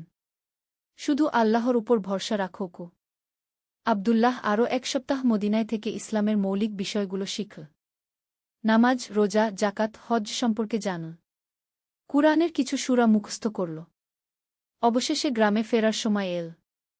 আবু আইজুব রাত তাকে একটি কুরআনের কপি আর কিছু হাদিসের বই দিলেন। মনে রাখবে বৎস, তিনি বিদায়ের সময় বললেন, সত্যের পথে বাধা আসবেই, কিন্তু ধৈর্য হল সুন্দর। আল্লাহ মুমিনদের পরীক্ষা করেন। 4র্থ অধ্যায়, পরীক্ষার সময়। গ্রামে ফিরে আসার পর আবদুল্লাহর জীবনে ঝড় নেমে এল। প্রথমেই তার বাবা আবু বকর আল কুরাইশি বুঝতে পারলেন যে তার ছেলে ইসলাম গ্রহণ করেছে। তুই আমার আর সন্তান নয়, রাগে অন্ধ হয়ে চিৎকার করলেন তিনি। আমাদের পূর্বপুরুষদের ধর্ম ত্যাগ করে এই আরবদের ধর্ম নিয়েছিস। আবদুল্লাহর মা কাঁদতে কাঁদতে বললেন, আমার সোনা, তুই এই ভুল পথ ছেড়ে দে। আমরা তোকে ক্ষমা করে দেবগু। কিন্তু আবদুল্লাহর ঈমান এতটাই দৃঢ় হয়ে গিয়েছিল যে সে কোনো চাপেই দমে গেল না। আম্মু, আব্বু, আমি এমন একটা সত্য পেয়েছি যা আমার হৃদয়কে শান্তি দিয়েছে। আল্লাহ ছাড়া কোনো ইলাহ নেই, এই বিশ্বাস আমাকে মুক্তি দিয়েছে। পরিবারের চাপ যখন সহ্যের বাইরে চলে গেল, তখন আবদুল্লাহ সিদ্ধান্ত নিল যে সে বাড়ি ছেড়ে আলাদা থাকবে। সে গ্রামের একটু দূরে একটি ছোট কুঁড়েঘর তৈরি করল আর সেখানে একাকী বসবাস করতে শুরু করল। গ্রামের মানুষেরা তাকে নিয়ে কানাঘুষা করত। দেখো, আবদুল্লাহ পাগল হয়ে গেছে। সে নাকি হাওয়ায় কথা বলে, কি তারা জানত না যে সে আসলে নামাজ পড়ছে, আল্লাহর কাছে দোয়া করছে। কিন্তু আল্লাহ তায়ালা আবদুল্লাহকে একেবারে একা রাখেননি। ধীরে ধীরে কিছু মানুষ তার কাছে আসতে শুরু করল। প্রথমে এসেছিল হাসান নামের এক তরুণ, যার মন বিভিন্ন প্রশ্নে ভর্তি ছিল। আবদুল্লাহ ভাই, তুমি যে ধর্মের কথা বলো, তাতে কি সত্যিই শান্তি পাওয়া যায়? হাসান জিজ্ঞেস করল। আবদুল্লাহ মৃদু হেসে বলল, হাসান, তুমি যখন রাতে আকাশের দিকে তাকাও, তখন কি মনে হয় না যে যিনি এত বিশাল মহাবিশ্ব সৃষ্টি করেছেন, তিনি নিশ্চয়ই এক এবং অতুলনীয়? এভাবে আবদুল্লাহ ধীরে ধীরে ইসলামের দাওয়াত দিতে শুরু করল। সে কোনো জোর করত না, কোনো চাপ দিত না। শুধু যুক্তি আর কুরআনের আয়াত দিয়ে মানুষের হৃদয় স্পর্শ করার চেষ্টা করত। 5ম অধ্যায়, সাহাবীদের দেখা। 1 বছর পর আবদুল্লাহর গ্রামে এক বিশেষ ঘটনা ঘটল। খবর এল যে মদিনা থেকে কিছু সাহাবী রাত এই এলাকায় দাওয়াতের কাজে আসছেন। আবদুল্লাহর খুশির সীমা রইল না। যেদিন তারা এলেন, আবদুল্লাহ দেখল তাদের মধ্যে আছেন আবু উবাইদা ইবনুল জাররাহ রাত আর সাদ ইবনে আবি ওয়াক্কাস রাক। এই দুজন ছিলেন রাসূল এর অন্যতম সাহাবী। সুবহানাল্লাহ! আল্লাহু আকবার! আবদুল্লাহ আবেগে আর নিজেকে ধরে রাখতে পারল না। আবু উবাইদা রাত আবদুল্লাহকে দেখে অবাক হলেন। মাশাআল্লাহ! এই দুর্গম এলাকায় একজন মুসলিম ভাই। আব্দুল্লাহ তাদের কাছে তার পুরো গল্প বলল। কিভাবে সে ইসলাম গ্রহণ করেছে, কি কি সমস্যার মুখোমুখি হয়েছে। সাদ ইবনে আবি ওয়াক্কাস রাগ বললেন, ভাই, তোমার ধৈর্য আর দৃঢ়তা দেখে আমরা অভিভূত। রাসূল সাক বলেছেন, যে ব্যক্তি আল্লাহর সন্তুষ্টির জন্য তার পরিবার পরিজন ত্যাগ করে, আল্লাহ তাকে আরও ভালো পরিবার দান করেন। এই কথা শুনে আব্দুল্লাহর চোখে অশ্রু এসে গেল। তার মনে হল সত্যিই আল্লাহ তাকে একা রাখেননি। তারা 3 দিন গ্রামে থাকলেন। এই 3 দিনে অনেক কিছু ঘটল। প্রথমত, হাসানসহ আরও 5 জন যুবক ইসলাম গ্রহণ করল। দ্বিতীয়ত, গ্রামের কিছু মানুষ ইসলাম সম্পর্কে আগ্রহী হয়ে উঠল। কিন্তু সবচেয়ে বড় ঘটনা ঘটল তৃতীয় দিনে। আব্দুল্লাহর বাবা আবু বকর আল কুরাইশি এলেন সাহাবীদের সাথে কথা বলতে। আপনারা আমার ছেলেকে বিপথে নিয়ে গেছেন, তিনি ক্রুদ্ধ স্বরে বললেন। আবু উবাইদা রাত অত্যন্ত শান্তভাবে উত্তর দিলেন, চাচা, আমরা কাউকে জোর করে কিছু মানতে বলি না। ইসলাম বলে দিনের ব্যাপারে কোনো জবরদস্তি নেই। আপনার ছেলে নিজের ইচ্ছায় সত্যকে গ্রহণ করেছে কিন্তু সে আমাদের পারিবারিক ঐতিহ্য ভেঙে ফেলেছে। সাদ রাত বললেন, চাচা, ঐতিহ্য ভাল হলে তো রক্ষা করতে হয়। কিন্তু যদি সেই ঐতিহ্য ভুল পথে নিয়ে যায়, তাহলে তো সেটা ত্যাগ করাই উচিত। এরপর তারা ইসলামের মূল বিষয়গুলো নিয়ে আলোচনা করলেন। আল্লাহর একত্বের প্রমাণ, কুরআনের অলৌকিকতা, রাসূল সাক এর জীবনী। আবু বকর আল কুরাইশি চুপচাপ শুনতে লাগলেন। তার চেহারা থেকে ক্রোধ কমে আসছিল, আর ভাবনার ছাপ স্পষ্ট হচ্ছিল। ষষ্ঠ অধ্যায়, একটি পরিবারের হিদায়াত। সাহাবীরা চলে যাওয়ার পর আবু বকর আল কুরাইশি কয়েকদিন খুবই চুপচাপ থাকলেন। তার স্ত্রী ফাতেমা বিনতে উমার তাকে এমন অস্থির দেখে চিন্তিত হয়ে পড়লেন। আপনার কি হয়েছে? একদিন রাতে তিনি স্বামীকে জিজ্ঞেস করলেন। সাহাবীদের সাথে কথা বলার পর থেকেই আপনি অন্যমনস্ক। আবু বকর দীর্ঘশ্বাস ফেলে বললেন, ফাতেমা, আমি সারা জীবন যেসব কথায় বিশ্বাস করে এসেছি সেগুলো নিয়ে এখন সন্দেহ জাগছে। ওই সাহাবীরা যেসব কথা বলেছেন সেগুলো খুব যুক্তিসঙ্গত মনে হয়েছে। আপনি কি বলতে চাইছেন যে ইসলামে কোনো সত্য আছে? আমি জানি না, কিন্তু একটা কথা বুঝেছি, আব্দুল্লাহ যতটা শান্তিতে আছে ততটা সে আগে কখনো ছিল না। পরের দিন সকালে আবু বকর আল কুরাইশি একটি সাহসী সিদ্ধান্ত নিলেন। তিনি তার ছেলের কুডেঘরে গেলেন। আব্দুল্লাহ, তিনি বললেন, আমি তোর সাথে কথা বলতে এসেছি। আব্দুল্লাহ অবাক হয়ে গেল। কয়েক মাস পর তার বাবা প্রথমবার তার সাথে স্বাভাবিক সুরে কথা বলছেন।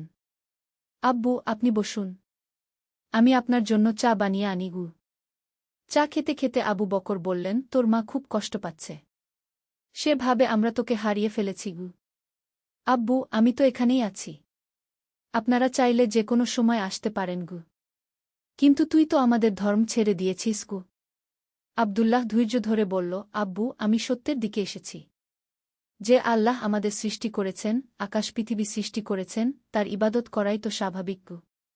তোর এই আল্লাহ যদি সত্যিই একমাত্র ইলাহ হন, তাহলে তিনি আমার প্রার্থনা শুনবেন? এই প্রশ্ন শুনে আব্দুল্লাহর মুখে আলো ফুটে উঠল। অবশ্যই আব্বু। আল্লাহ সকলের প্রার্থনা শোনেন। তবে শর্ত হল যে তাকে একমাত্র ইলাহ বলে স্বীকার করতে হবে। আবু বকর কিছুক্ষণ চুপ থাকলেন। তারপর বললেন, তুই আমাকে এই ইসলাম সম্পর্কে বিস্তারিত বল। পরবর্তী কয়েক ঘণ্টা আব্দুল্লাহ তার বাবাকে ইসলামের মৌলিক বিষয়গুলো বুঝিয়ে বলল। কুরআনের কিছু আয়াত পড়ে শোনাল। রাসূল সাক এর জীবনী বলল। সূর্য ডুবে যাওয়ার সময় আবু বকর আল কুরাইশি বললেন, বেটা, আমি কলেমা পড়তে চাই। আব্দুল্লাহর চোখে খুশির অশ্রু এসে গেল। আল্লাহু আকবার। আব্বু, বলুন, আশহাদু আল্লা ইলাহা ইল্লাল্লাহু ওয়া আশহাদু আন্না মুহাম্মাদান রাসূলুল্লাহ। আবু বকর আল কুরাইশি ধীরে ধীরে কলেমা পড়লেন। কলেমা শেষ হতেই তিনি বললেন, আল্লাহর কসম, আমার মনে এক অদ্ভুত শান্তি অনুভব হচ্ছে।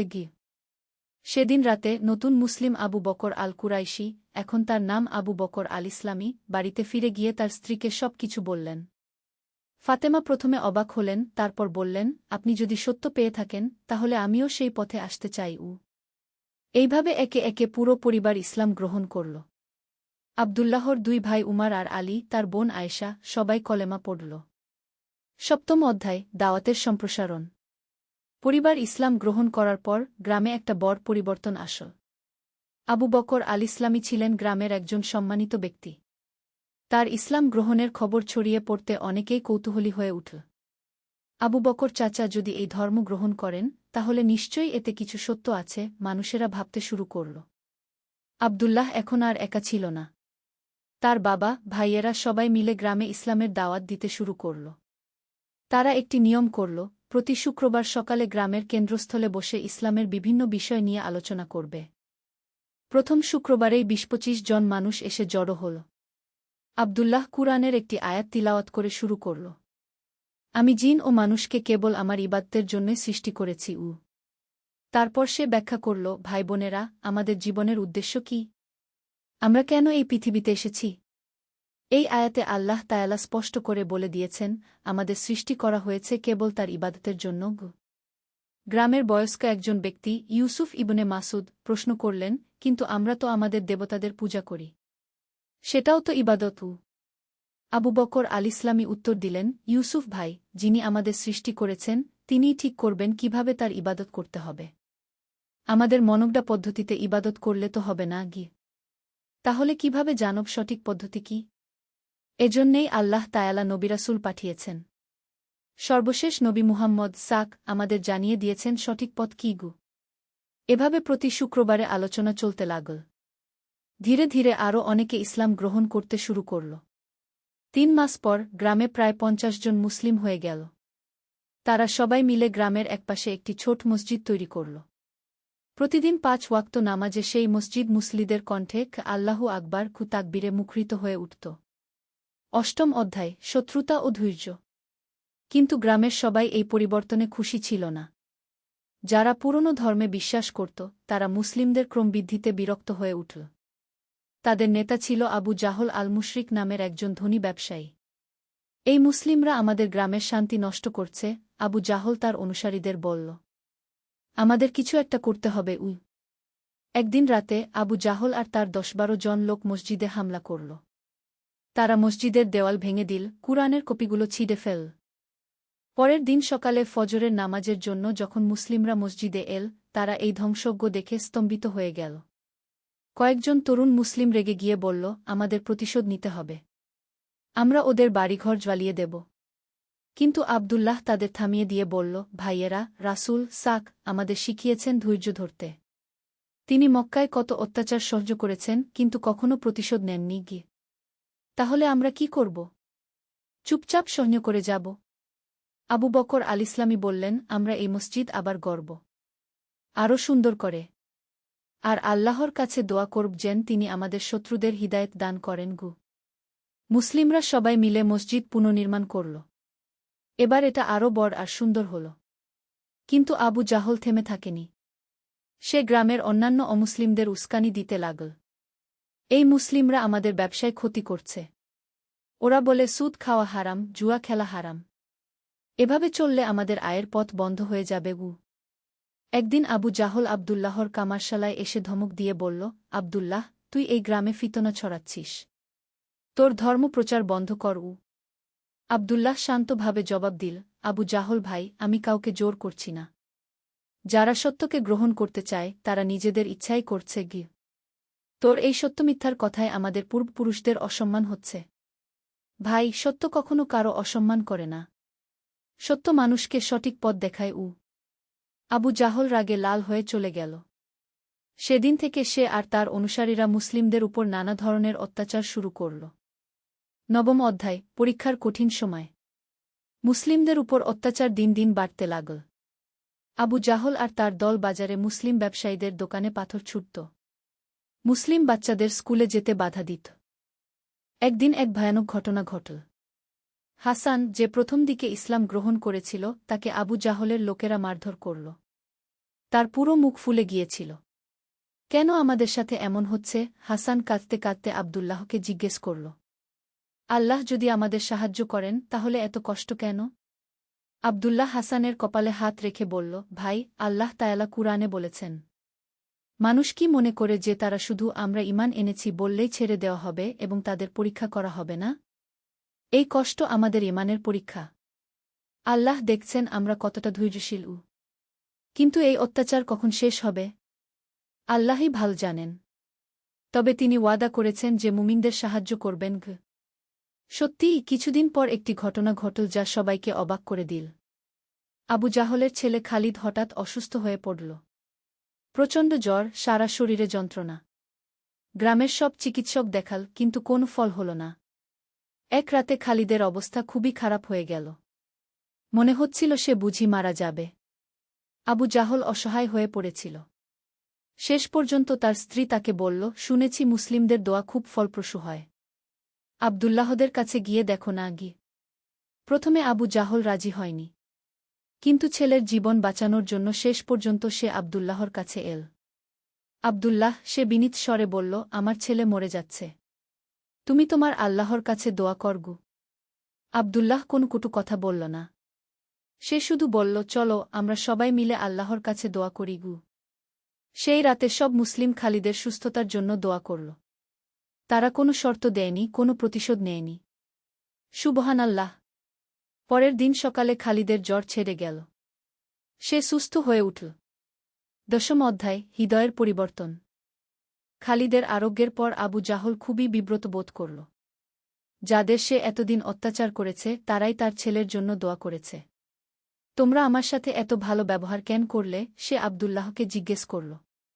কারণ আমাদের রাসূল সাক শিখিয়েছেন, যে তোমার সাথে মন্দ ব্যবহার করে তুমি তার সাথে ভালো ব্যবহার কর। এতে তার হৃদয় পরিবর্তন হতে পারে কি? আবু জাহলের চোখে পানি এসে গেল। আমি তোমাদের সাথে কত অন্যায় করেছি, তোমরা প্রতিশোধ নিতে পারতে গু। আমরা প্রতিশোধ নিতে চাই না, আমরা চাই তুমি সত্যকে বুঝতে পারো গ। এই ঘটনার পর আবু জাহলের মনোভাব ধীরে ধীরে পরিবর্তন হতে শুরু করল। সে মুসলিমদের আর অত্যাচার করল না, বরং তাদের আচার আচরণ, তাদের নৈতিকতা লক্ষ্য করতে লাগল। কয়েক মাস পর এক জুমার দিনে আবু জাহল মসজিদে এল। সবাই অবাক হয়ে গেল। খুতবার পর সে দাঁড়িয়ে বলল, আমি আপনাদের কাছে ক্ষমা চাই। আমি অনেক অন্যায় করেছি। আজ আমি ইসলাম গ্রহণ করতে চাই। পুরো মসজিদ আল্লাহু আকবার কি তাকবীরে মুখরিত হয়ে উঠল। আবু জাহল কলেমা পড়ল আর তার নাম হয়ে গেল আবু জাহল আল মুহতাদি, যে হিদায়াত পেয়েছে। তার ইসলাম গ্রহণের পর গ্রামে একটা বিপ্লব ঘটে গেল। যারা তার নেতৃত্বে মুসলিমদের বিরোধিতা করছিল তারাও একে একে ইসলামের সৌন্দর্য দেখতে পেল। 6 মাসের মধ্যে পুরো গ্রামের 90% মানুষ ইসলাম গ্রহণ করল। গ্রামের নাম হয়ে গেল কারিয়াতুল ইসলাম, ইসলামের গ্রাম। 11 অধ্যায়, জ্ঞানের প্রসার। গ্রামে ইসলামের প্রসারের পর আব্দুল্লাহ একটা নতুন সমস্যা দেখতে পেল। মানুষেরা ইসলাম গ্রহণ করেছে, কিন্তু তাদের ইসলামী শিক্ষা নেই। কুরআন পড়তে জানে না, নামাজের নিয়ম ঠিকভাবে জানে না।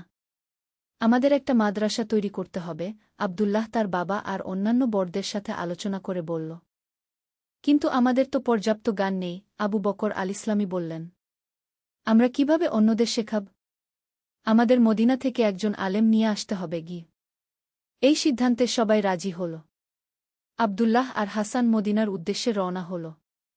মদিনায় পৌঁছে তারা তাদের পুরনো বন্ধু আবু আইজুব আলানসারি রাত এর কাছে গেল। সুবহানাল্লাহ, আবু আইজুব রাত খুশিতে বিস্ময় প্রকাশ করলেন। তোমাদের গ্রামে এত লোক ইসলাম গ্রহণ করেছে, এটা আল্লাহর বিশেষ অনুগ্রহ গ। চাচা, এখন আমাদের একজন আলেমের প্রয়োজন যিনি আমাদের ইসলামী শিক্ষা দেবেন গু। আব আলামিন আর তার সাহাবীদের কাহিনী। একটি ইসলামিক বীরত্বের গল্প। প্রথম অধ্যায়, আন্দালুসের সূর্যাস্ত। আন্দালুসের সবুজ পাহাড়ের কোলে অবস্থিত ছোট শহর কুর্তুবা। 1238 সালের এক শরতের সকালে মসজিদের মিনার থেকে ফজরের আজান ভেসে আসছিল। আলামিন ইবন ইউসুফ তার সাদা পোশাক পরে নামাজের জন্য প্রস্তুত হচ্ছিলেন। তিনি ছিলেন একজন দক্ষ সেনাপতি এবং গভীর ঈমানদার মুসলিম। আলামিন জানতেন যে খ্রিস্টান রাজা ফার্দিনান্দের সেনাবাহিনী আন্দালুসের দিকে এগিয়ে আসছে।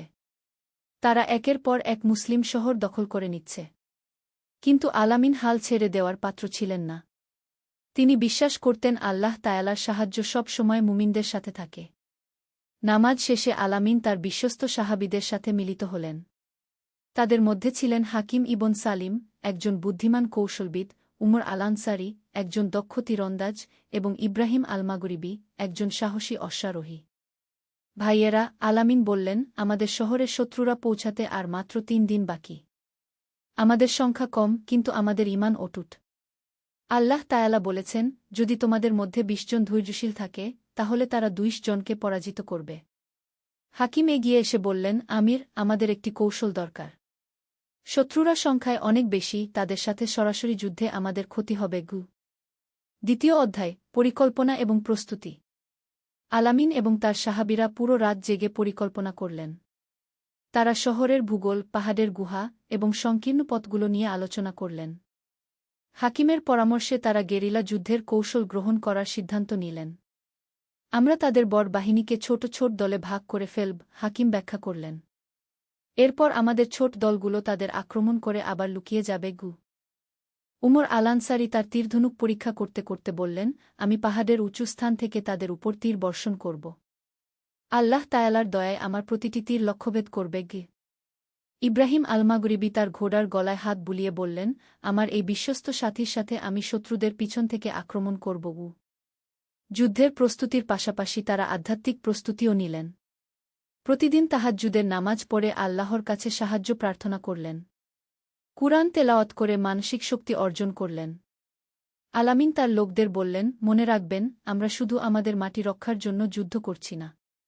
আমরা যুদ্ধ করছি আমাদের দিন, আমাদের পরিবার এবং আমাদের ভবিষ্যৎ প্রজন্মের জন্য। প্রতিটি আঘাত হোক আল্লাহর নামে। তৃতীয় অধ্যায়, প্রথম সংঘাত। তৃতীয় দিনের সূর্যোদয়ের সাথে সাথে দূরত্বে ধুলার ঘূর্ণি দেখা গেল। ফার্দিনান্দের সেনাবাহিনী এগিয়ে আসছিল। তাদের সংখ্যা ছিল প্রায় ৫,০০০, আর আলামিনের দলে ছিল মাত্র ৩০ মুজাহিদ। আলামিন তার অবস্থানে দাঁড়িয়ে কে আল্লাহু আকবার বলে চিৎকার করলেন। তার কণ্ঠস্বর পাহাড়ে প্রতিধ্বনিত হল। সকল মুজাহিদ একসাথে আল্লাহু আকবার কি ধ্বনি তুললেন। হাকিমের পরিকল্পনা অনুযায়ী প্রথমে তারা শত্রুদের মূল পথে কিছু বাধার সৃষ্টি করলেন। গাছ কেটে এবং পাথর গড়িয়ে দিয়ে তারা পথ বন্ধ করে দিলেন। এতে শত্রু বাহিনী ৩টি ভাগে বিভক্ত হয়ে পড়ল। উমর আল-আনসারী পাহাড়ের একটি গুহা থেকে তীর নিক্ষেপ শুরু করলেন। তার তীরগুলো এতই নিখুঁত ছিল যে শত্রুরা বুঝতেই পারছিল না কোথা থেকে আক্রমণ আসছে। প্রতিটি তীরের সাথে তিনি বিসমিল্লাহ বলতেন। ইব্রাহিম আল-মাগরিবি তার ঘোড়া নিয়ে শত্রুদের সবচেয়ে ছোট দলটিকে আক্রমণ করলেন। তার তলোয়ার ঝকমক করছিল, আর প্রতিটি আঘাতের সাথে তিনি লা ইলাহা ইল্লাল্লাহ বলছিলেন। প্রথম আক্রমণেই শত্রুপক্ষের ২ সৈন্য মারা গেল, কিন্তু আলামিনের দলে মাত্র ৫ জন শাহাদাত বরণ করলেন। চতুর্থ অধ্যায়, মিরাকল এবং বিজয়। দ্বিতীয় দিনের যুদ্ধে পরিস্থিতি আরও গুরুতর হয়ে উঠল। শত্রুরা তাদের কৌশল বুঝে ফেলেছিল এবং আরও সতর্ক হয়ে গেছিল। আলামিনের অনেক সাহাবী আহত হয়েছিলেন। সন্ধ্যার সময় আলামিন তার বাকি সাহাবীদের নিয়ে দোয়া করলেন। তারা সবাই মিলে কুরআনের আয়াত পড়লেন, হে আল্লাহ, আমাদের সাহায্য করুন এবং শত্রুদের উপর আমাদের বিজয়ী করুন। সেই রাতে আলামিনের স্বপ্নে রাসূলুল্লাহ এসে তাকে বললেন, হে আমিন, তুমি সত্যের পথে যুদ্ধ করছ। আগামীকাল তোমাদের বিজয় হবে। কিন্তু মনে রাখ, বিজয় আসে কেবল আল্লাহর পক্ষ থেকে। স্বপ্ন দেখার পর আলামিন নতুন উৎসাহ পেলেন। তিনি তার সাহাবীদের স্বপ্নের কথা বললেন। সবার মনে নতুন আশা জাগল। তৃতীয় দিন সকালে একটি অলৌকিক ঘটনা ঘটল। হঠাৎ করে ঘন কুয়াশা নেমে এল। শত্রুরা দিকহারা হয়ে গেল, কিন্তু আলামিনের মুজাহিদরা যেন পথ চিনতে পারছিলেন। আল্লাহু আকবার! এ হল আল্লাহর সাহায্য, আলামিন চিৎকার করে বললেন। কুয়াশার আড়ালে তারা শত্রুদের উপর চতুর্দিক থেকে আক্রমণ করলেন। হাকিমের নেতৃত্বে একদল মুজাহিদ শত্রুদের অস্ত্রাগার দখল করে নিলেন। উমরের তীরগুলো অন্ধকারেও লক্ষ্যভেদ করছিল। ইব্রাহিমের তলোয়ার বিজলির মতো চমকাচ্ছিল। পঞ্চম অধ্যায়, চূড়ান্ত বিজয়। শত্রু সেনাপতি ডিয়েগো দে ভার্গাস যখন দেখলেন যে তার অর্ধেক সেনা হারিয়ে গেছে এবং তারা এই ছোট মুসলিম দলের কাছে পরাজিত হচ্ছে, তখন সে আলামিনকে এক যুদ্ধের চ্যালেঞ্জ করল। আমি তোমাদের নেতার সাথে এক যুদ্ধ করতে চাই, ডিয়েগো চিৎকার করে বলল। যদি তুমি হার, তাহলে তোমাদের শহর আমাদের। যদি আমি হারি, আমরা ফিরে যাব। আলামিন বিসমিল্লাহ বলে এগিয়ে গেলেন। 2 বীর যোদ্ধার মধ্যে তুমুল যুদ্ধ শুরু হল। ডিয়েগো ছিল একজন দক্ষ তলোয়ারবাজ, কিন্তু আলামিনের মনে ছিল আল্লাহর উপর পূর্ণ ভরসা। যুদ্ধের এক পর্যায়ে ডিয়েগো আলামিনের কাঁধে আঘাত করল। রক্তে ভিজে গেল আলামিনের পোশাক। কিন্তু তিনি হার মানলেন না। তিনি লা হাওলা ওয়ালা কুওয়াতা ইল্লা বিল্লাহ পড়ে নতুন শক্তি নিয়ে আক্রমণ করলেন। একটি দ্রুত আঘাতে আলামিন ডিয়েগোর তলোয়ার ফেলে দিলেন এবং তার গলায় নিজের তলোয়ার ধরলেন। তুমি হেরে গেছ, আলামিন বললেন। কিন্তু আমি তোমাকে হত্যা করব না। ইসলাম আমাদের শিক্ষা দিয়েছে দয়া করতে। তুমি প্রতিশ্রুতি দাও যে তুমি আর কখনো নিরীহ মানুষের উপর আক্রমণ করবে না। ডিয়েগো অবাক হয়ে বলল, তুমি কেন আমাকে মারছ না? কারণ আমাদের দিন আমাদের শিক্ষা দেয় যে যুদ্ধ কেবল আত্মরক্ষার জন্য, প্রতিশোধ নয়। ষষ্ঠ অধ্যায়, বিজয়ের পর ডিয়েগো তার প্রতিশ্রুতি রক্ষা করল। খ্রিস্টান সেনাবাহিনী আন্দালুস ছেড়ে চলে গেল। আলামিন এবং তার সাহাবীরা তাদের শহর রক্ষা করতে সক্ষম হলেন। বিজয়ের পর আলামিন সর্বপ্রথম মসজিদে গিয়ে শুকরিয়ার নামাজ পড়লেন। তিনি বললেন, এই বিজয় আমাদের নয়, এ হল আল্লাহ তায়ালার দেওয়া। আমরা কেবল তার হাতিয়ার ছিলাম। হাকিম, উমর এবং ইব্রাহিম সবাই একমত হলেন। তারা বুঝেছিলেন যে তাদের ঈমান এবং একতাই তাদের এই বিজয় এনে দিয়েছে। যুদ্ধে যারা শহীদ হয়েছিলেন তাদের জন্য দোয়া করা হল। তাদের পরিবারের যত্ন নেওয়ার ব্যবস্থা করা হল। আহতদের চিকিৎসার পূর্ণ ব্যবস্থা করা হল। সপ্তম অধ্যায়, শিক্ষা এবং উপদেশ। বিজয়ের কিছু দিন পর আলামিন তার সাহাবীদের সাথে বসে এই যুদ্ধের শিক্ষা নিয়ে আলোচনা করলেন। ভাইয়েরা, তিনি বললেন, এই যুদ্ধ আমাদের অনেক কিছু শিখিয়েছে। প্রথমত, আল্লাহর উপর পূর্ণ ভরসা রাখতে হয়। দ্বিতীয়ত, একতা এবং পরিকল্পনা ছাড়া কোনো লড়াই জেতা যায় না। হাকিম যোগ করলেন, আর সবচেয়ে বড় শিক্ষা হল, ন্যায়ের জন্য লড়াই করলে আল্লাহ সাহায্য করেন। আমরা আমাদের স্বার্থের জন্য যুদ্ধ করিনি, করেছি আমাদের দিন এবং মানুষের জন্য। উমর বললেন, আমি দেখেছি যে আল্লাহর নামে তীর ছোড়ালে তা কখনো লক্ষ্যচ্যুত হয় না। প্রতিটি কাজ আল্লাহর নামে শুরু করলে সেটা সফল হয়। ইব্রাহিম তার অভিজ্ঞতা শেয়ার করে বললেন, যুদ্ধের মাঝেও আমরা আমাদের মানবিকতা হারাইনি। আমরা শত্রুর উপরও দয়া দেখিয়েছি। এটাই ইসলামের সৌন্দর্য। অষ্টম অধ্যায়, উত্তরাধিকার। বছরের পর বছর কেটে গেল। আলামিনের বীরত্বের কাহিনী সারা আন্দালুসে ছড়িয়ে পড়ল। তরুণ মুসলিমরা তার কাছ থেকে যুদ্ধের কৌশল এবং জীবনের শিক্ষা নিতে আসত। আলামিন তাদের বলতেন, মনে রাখ, প্রকৃত জিহাদ হল নিজের নফসের বিরুদ্ধে জিহাদ। বাইরের শত্রুর চেয়ে ভিতরের শত্রু বেশি বিপজ্জনক। তোমরা প্রথমে নিজেদের সংশোধন কর, তারপর বাইরের দুনিয়াকে সংশোধনের চেষ্টা করগ। তিনি আরও বলতেন, যুদ্ধ সব সময়ের জন্য নয়। যুদ্ধ হল শেষ উপায়। আমাদের আসল কাজ হল মানুষের কল্যাণ করা, ইলম অর্জন করা এবং আল্লাহর দ্বীন প্রচার করা। হাকিম ইবন সালিম একটি মাদ্রাসা প্রতিষ্ঠা করলেন যেখানে ইসলামিক শিক্ষার পাশাপাশি যুদ্ধের কৌশলও শেখানো হতো। উমর আলানসারি তীরন্দাজি শেখানোর একটি একাডেমি খুললেন। ইব্রাহিম আলমাগরিবি অশ্বারোহণের একটি প্রশিক্ষণ কেন্দ্র স্থাপন করলেন। নবম অধ্যায়, জীবনের সন্ধ্যা। বয়স বাড়ার সাথে সাথে আলামিন আরও বেশি আল্লাহর ইবাদতে মগ্ন হয়ে পড়লেন। তিনি অধিকাংশ সময় মসজিদে কাটাতেন, কুরআন তেলাওয়াত করতেন এবং তরুণদের শিক্ষা দিতেন। একদিন তার এক শিষ্য জিজ্ঞেস করল, উস্তাদ, আপনার জীবনের সবচেয়ে বড় শিক্ষা কি? আলামিন মৃদু হেসে বললেন, সবচেয়ে বড় শিক্ষা হল এই যে আল্লাহ তায়ালা সব সময় আমাদের সাথে আছেন। যখন আমরা তার পথে চলি তখন তিনি আমাদের এমন শক্তি দেন যা আমরা কল্পনাও করতে পারি না। সেই যুদ্ধে আমরা জিতেছিলাম আমাদের তলোয়ারের জোরে নয়, জিতেছিলাম আমাদের ঈমানের জোরে। তিনি আরও বললেন, জীবনে অনেক যুদ্ধ আসবে। কখনো বাইরের শত্রুর সাথে, কখনো নিজের মনের শয়তানের সাথে। কিন্তু যদি আল্লাহর উপর ভরসা রাখ এবং সৎ সাহাবীদের সাথে থাক, তাহলে কোনো যুদ্ধেই তুমি হারবে না। দশম অধ্যায়, অনন্তযাত্রা। ৮০ বছর বয়সে আলামিন ইবন ইউসুফ ইন্তেকাল করলেন। তার জানাজায় হাজারো মানুষ উপস্থিত হয়েছিল। হাকিম, উমর এবং ইব্রাহিম, তার সেই বিশ্বস্ত ৩ সাহাবী তার কবরে মাটি দিলেন। হাকিম কাঁদতে কাঁদতে বললেন, আমাদের আমির চলে গেলেন, কিন্তু তার শিক্ষা আমাদের সাথে রয়ে গেল। উমর বললেন, তিনি আমাদের শিখিয়েছেন যে মৃত্যু কোনো শেষ নয়, এটি নতুন যাত্রার শুরু।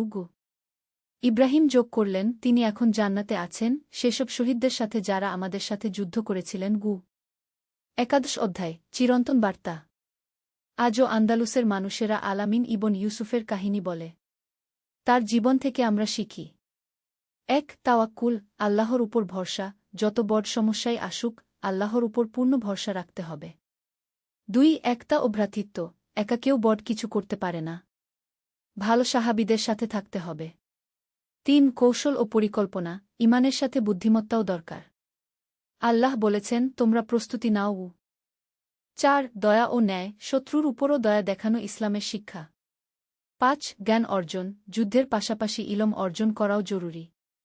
৬. ধৈর্য ও অধ্যবসায়, কঠিন সময়েও ধৈর্য ধরতে হবে এবং হাল ছাড়া যাবে না। শুকরিয়া। সফলতার পর আল্লাহর শুকরিয়া আদায় করতে হবে এবং অহংকার করা যাবে না।